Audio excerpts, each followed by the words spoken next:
Hello and welcome back. We were studying options. Previous video में हमने देखा call option buyer और call option seller के लिए प्रॉफिट लॉस पे ऑफ कैसे कैलकुलेट होता है। Now let us see put option buyer के केस में प्रॉफिट लॉस पे ऑफ कैसे कैलकुलेट होता है। So for a put option buyer maximum profit is unlimited, there is no limit कि इतना ही हो सकता है, and maximum loss is limited. The maximum loss for a put option buyer is the amount of premium paid.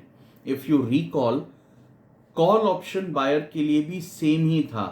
Maximum profit unlimited, maximum loss is limited, and maximum possible loss is the amount of premium.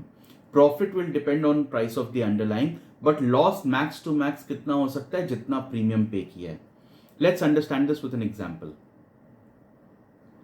So we are using similar example जहां पर spot price expiry के time पर अलग अलग spot prices के लिए क्या profit loss होगा इसको टैब्यूलेट किया है. And strike price is again 50,000. तो नीचे से शुरू करते हैं इस बार. Spot price of gold at the time of expiry market में दाम है 54,000. पुट ऑप्शन बायर का मतलब है कि उस पर्सन के पास ऑप्शन है to sell the gold, to sell the underlying at the agreed price. मतलब B के पास ऑप्शन है कि वो 50,000 में गोल्ड बेच सकता है A को eight the time of expiry, लेकिन उस गोल्ड की कीमत मार्केट में 54,000 है. अगर उसे बेचना ही है तो वो A को क्यों बेचेगा, वो मार्केट में बेचेगा, ज्यादा फायदा है. इसीलिए B अपना ऑप्शन एक्सरसाइज नहीं करेगा. No profit no loss. जब लॉस हो रहा है तो वो एक्सरसाइज करेगा ही क्यों. लेकिन जो प्रीमियम उसने पे किया था, लेट्स से इस बार प्रीमियम 2000 का था, वो सारा का सारा प्रीमियम उसका डूब गया, वो उसका लॉस हो गया, because obviously A will not return that premium. So maximum loss over here is 2000. अब ये दाम कितने भी बढ़ जाएं कोई फर्क नहीं पड़ता, उसका मैक्सिमम लॉस इज 2000, क्योंकि जब भी लॉस वाली सिचुएशन होगी वो अपना right to sell the asset exercise ही नहीं करेगा, वो नहीं बेचेगा. तो मैक्सिमम लॉस कितना हो सकता है, जो प्रीमियम दिया वो चला गया, उससे ज्यादा लॉस नहीं हो सकता. सिमिलरली अगर दाम 52,000 हो तो भी लॉस की सिचुएशन है, बट वो एक्सरसाइज नहीं करेगा. Maximum loss is the amount of premium. अगर मार्केट में प्राइस 50,000 है तो मार्केट की प्राइस और स्ट्राइक प्राइस दोनों सेम है, कोई फर्क नहीं पड़ता वो एक्सरसाइज करे या ना करे. No profit no loss on this. Maximum loss is 2000. अब देखिए, अगर मार्केट में गोल्ड के दाम घट के 48,000 हो गए हैं तो जो चीज वो मार्केट में 48,000 के लिए बेच सकता है, उसके पास ऑप्शन है या चॉइस है to sell it to A for 50,000. क्या वो एक्सरसाइज करेगा? डेफिनेटली, क्योंकि उसको 2,000 का फायदा हो रहा है. वो एक्सरसाइज करेगा, 2,000 का फायदा होगा, लेकिन 2,000 उसने प्रीमियम भी दिया था, तो net net it's a no profit no loss situation, it's a break even. और अगर दाम 48,000 से कम होते हैं, लेट्स से 46,000, तो अब उसको 4,000 का फायदा हो रहा है.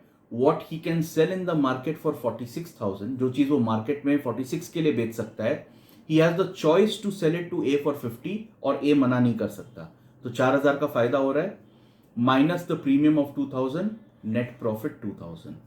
और आप देखेंगे कि जैसे जैसे ये स्पॉट प्राइसेस कम होंगे, अगर स्पॉट प्राइस 40,000 है तो जो चीज वो मार्केट में 40 के लिए बेच सकता है, उसके पास चॉइस है to sell it to A for 50. Definitely वो एक्सरसाइज करेगा. 10,000 का फायदा है, minus the premium, net profit 8,000. Again just like call option buyer, यहां पर भी मैक्सिमम प्रॉफिट कितना भी हो सकता है, depends upon the price of gold in the market at the time of expiry. लेकिन मैक्सिमम लॉस जो प्रीमियम पे कर दिया उससे ज्यादा लॉस पॉसिबल नहीं है.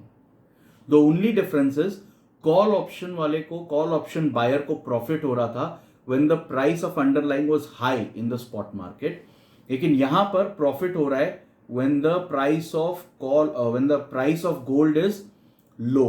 जितना ज्यादा दाम गिरेगा पुट ऑप्शन बायर को उतना ज्यादा फायदा होगा, और अगर दाम बढ़ने लग जाए तो पुट ऑप्शन बायर को फायदा नहीं होता है। Let's look at the graph for the same thing. इधर में वाई एक्सिस पर प्रॉफिट या लॉस है पुट ऑप्शन बायर का, और इधर में increasing on the x axis is the price of gold in the spot market at the time of expiry. तो जैसे जैसे दाम, अगर एक्सपायरी के टाइम पर दाम कम हो तो उसका प्रॉफिट होगा, और जितना कम हो प्रॉफिट उतना ज्यादा होगा, क्योंकि मार्केट में अगर वो चीज 40 की बेच सकता है लेकिन उसके पास 50 के लिए बेचने का ऑप्शन है, तो ऑब्वियसली फायदा ज्यादा होगा। जितना मार्केट में दाम गिरेगा उतना उसका प्रॉफिट ज्यादा होगा। और ये हमने 48,000 पे देखा था break even, so that is this point. अगर दाम इससे ऊपर जाएंगे तो उसको लॉस होगा, but the maximum loss is a flat line which is 2000। इससे ज्यादा नुकसान पॉसिबल नहीं है। I hope it is clear. Let's just summarize. For a put option buyer, he can make unlimited profit, but the loss is limited. Maximum loss is the amount of premium paid. And underlying का price जितना कम होगा, lower the price of underlying, higher will be the profit for put option buyer. In the next video, let's look at the profit, loss and payoff for a put option seller.